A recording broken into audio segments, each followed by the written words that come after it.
Welcome to the latest edition of Women and Films. I am Kemi Oshukoya. Technology and immigration are two recurring themes in all of our society these days and are the heart of every political, business, civil conversations as world leaders try to find the perfect elixir to address the issues that these two hot topics have brought into our lives, from job displacement to people migration and displacement. Technology and immigration have become the nemesis, the thorns in our roses. But what if we've been approaching this issue the wrong way? What if the perfect answers that we're searching for is already available to us at our fingertips, and all we really have to do is embrace this nemesis? In this edition of Women and Fame, we show how technologies like virtual realities and augmented reality are changing the way we perceive the world around us by illuminating the people and things in it, how businesses interact with their customer, and how people experience movies. These experiences are converging in an unlikely way that help illuminate the unseen people and things in the world around us, showing us how these things impact our life, perhaps for the better. In case you're wondering if we filmed this part of the show underwater somewhere, no, we are inside a virtual arcade, part of the immersive experience at this year's Tribeca Film Festival. From the storefront to the movie theaters, things are getting really personal. Virtual reality and augmented reality, once only associated with kids' entertainment and video games, may soon become part of our daily life experiences as they make their way to stores and movie theaters to give customers and movie audiences that unique, immersive wow experience. Thanks to collaboration between Hollywood, Silicon Valley, and brands like AT&T.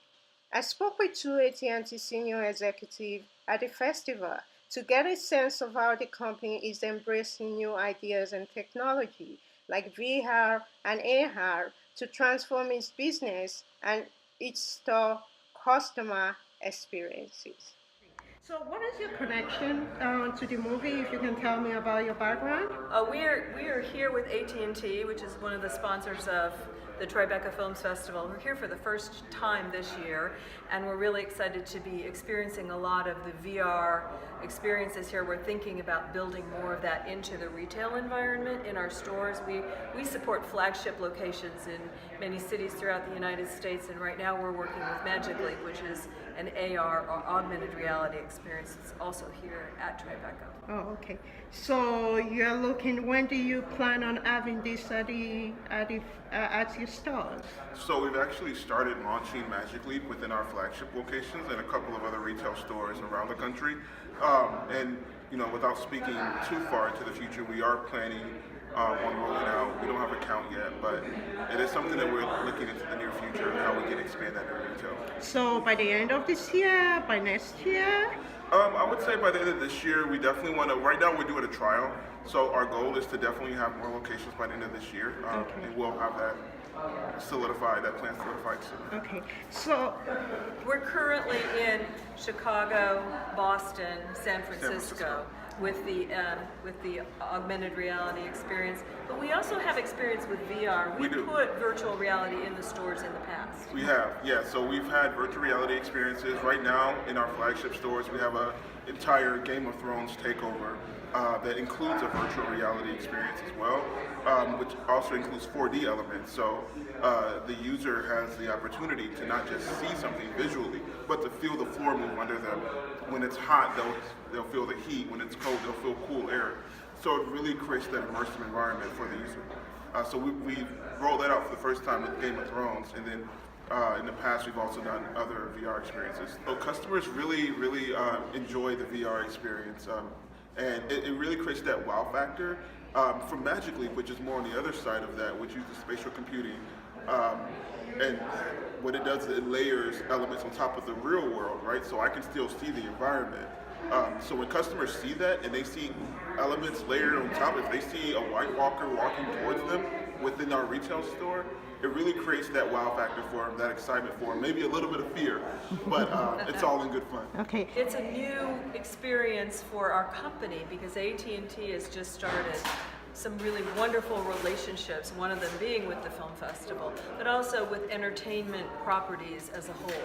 So we are partnering now with HBO, we're partnering now with the Warner Media groups, with Cartoon Network, with a whole bunch of other IPs that we'd never been able to work with this closely before. So for us, it's like a dream come true because we get to play with so many creative and different creators and bring them to life in a retail location, which is sort of a brand new experience for everybody.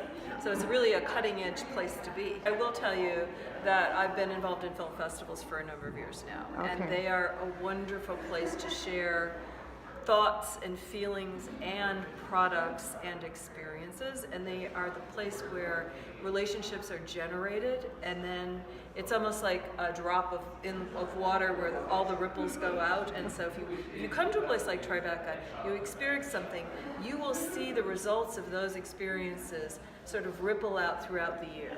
And so it's not just a one-time event that happens to make a place where you can learn and share, but it goes on and on throughout the years. So it's a wonderful start, and also a wonderful sense of being able to continue all those relationships and experiences. Speaking of unique experiences and cutting-edge technology, can technology change how we perceive the world and other people unlike us living in it?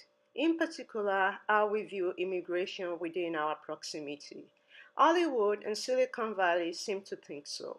Filmmakers are tapping into and exploring AR and virtual reality technology to change film production and how audiences experience documentary and action. Tell me about your experience at the Cinema 360. I thought it was really immersive. You become a part of the story. It's a lot different than just watching a documentary.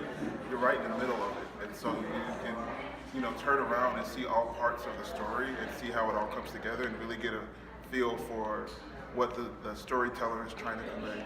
Okay. And you mentioned earlier on that you came to see this because you're thinking of putting this in your stock. So I like the way that people can be sort of stationary in a very stable way, which is different from when you're standing with VR. And I also like the way that it's sort of restful, so that you don't have to worry about anything else, and you can really concentrate on the program that's before you. I also really did like some of the shots, like when I was on the gurney being wheeled in. There's a lot of really sort of unique points of view that you can get when you're inside that experience. They're a little bit different than just a 2D. I really think that to your point about the gurney, being a part of it, you get a different perspective than you would from a regular movie. I think, and then you see it from different vantage points. There are 3 different stories, one from Cameroon, one from Uganda, one from India, all very different stories, but you felt a part of each one. In what way? Just the fact that it was built around you, and the storyteller, their tone, it was very authentic, and it kind of brought you into that environment. It wasn't super dramatic. It was just calm enough where you could really just kind of find yourself, forget that you're in the real world and become easily a part of theirs. So what you're saying is the story resonates a lot more than if you were seeing it on Definitely. Yeah. Possibly. I think these were all stories that build empathy. And I also like the way sound was handled here, so that it was a very intimate sound and a very intimate voice. So that you really understood a person's struggle, you understood their surroundings because you were in their surroundings, which is different than being told about their surroundings. It's experiencing it.